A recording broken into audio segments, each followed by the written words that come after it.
दुनिया तुम्हारी तरफ उमड़ कर आएगी।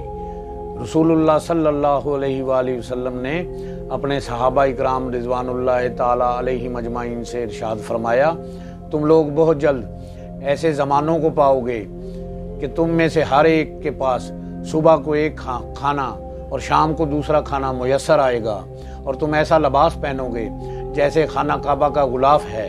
सहाबा इकराम रिज़वानुल्लाह ताला अलैहिम अजमाइन ने अर्ज़ की, फ़िदा का अबी व अम्मी या रसूल अल्लाह, हमारे माँ बाप आप पर कुर्बान, हम आज खैर पर हैं या उस वक़्त होंगे?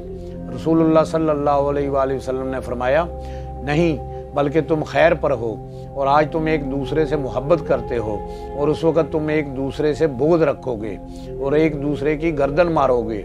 हज़रत अब्दुल्ला बिन यजीद रज़ी अल्लाह ताला अन्हु को एक दावत पर मदऊ किया गया। जब वो उस घर में आए तो उन्होंने दीवारों पर पर्दे लटके हुए देखे, तो वो बाहर बैठकर रोने लगे। किसी ने इसकी वजह पूछी तो कहा, रसूलुल्लाह सल्लल्लाहु अलैहि वसल्लम ने इरशाद फरमाया, दुनिया तुम्हारी तरफ उमड़ कर आएगी, और ये 3 मरतबा फरमाया।